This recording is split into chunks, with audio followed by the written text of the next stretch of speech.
All right, so let's get into solving these logs and exponential equations. So on this, whenever you are solving this type of problem and you are trying to solve for a variable that is in the exponent, how you do this is you take the log of both sides.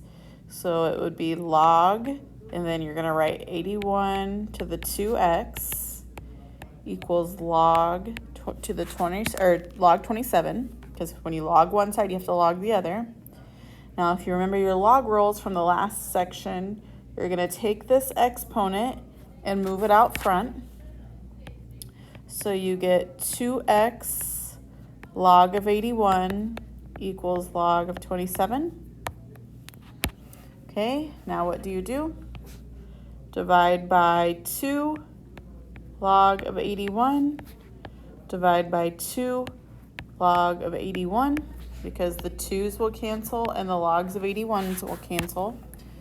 So you would have x equals, and now this whole right side right here, you can type in your calculator. If you're using the Desmos calculator, you use function.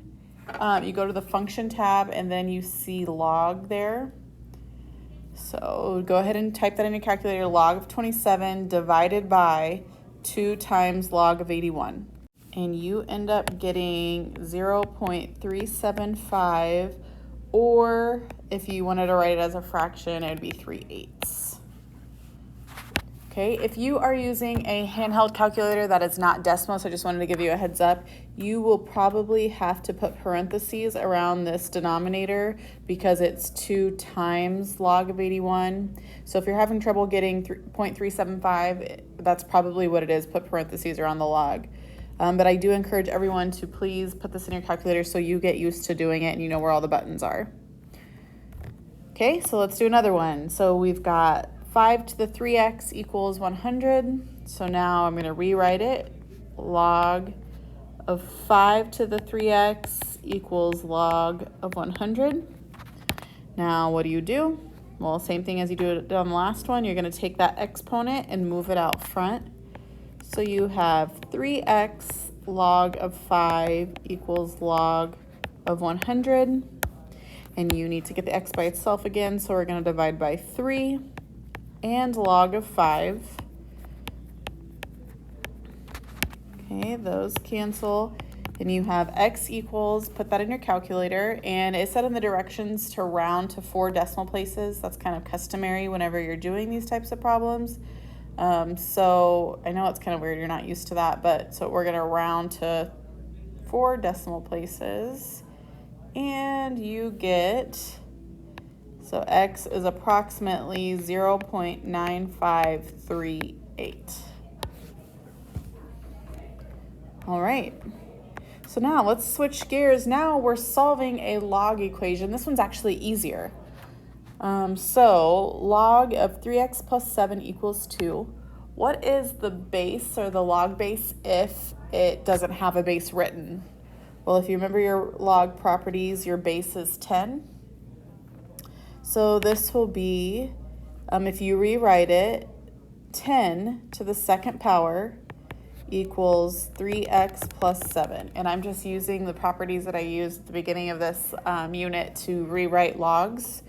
So you're just doing the power to whatever it equals the middle part is how I remember it.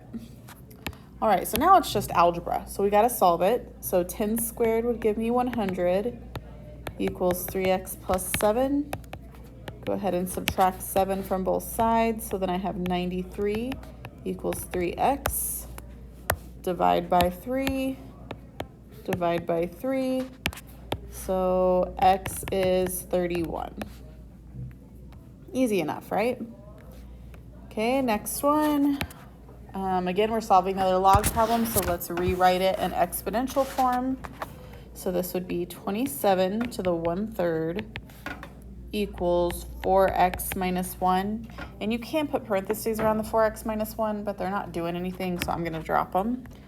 So let's rewrite 27 to the 1/3. So 27 to the 1/3, what is that? Well, that is the cube root of 27, which is just 3. So now I have 3 equals 4x minus 1. So I need to plus 1 plus 1. 4x equals 4. Divide by 4, divide by 4, so x is 1. Okay, now let's do a totally different type. Another type of problem we're going to have is natural logs. So if you remember, if you have an e, the inverse of natural log is e. So if you have the e to the natural log of 1, natural logs and e's cancel each other out, and that just equals 1. Another example, if you had e to the natural log of 5, those would cancel out, and you would just be left with 5. Okay, so let's do this one. We've got natural log of 5x equals 6, so I want to get that natural log off of there so I could solve for x. So I'm going to e to both sides, so e to the natural log of 5x, parentheses aren't really necessary, and then e to the 6th. And anytime you have an e, whatever your rate, it's going to be an exponent, so make sure you write a little bit smaller and up to the top because it is an exponent. So e and natural log cancel. So now I have 5x equals e to the 6th. Remember, e is a number. If you type it in your calculator, it's 2.7 something.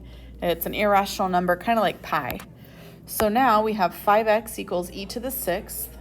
So what would I do to solve this? Well, I would divide by 5, divide by 5. So x is approximately, you're going to have to round this. You're going to type in your calculator e to the 6th, and that's also under the functions button if you're using Desmos. So e to the 6th over divided by 5 gives you 80.6858.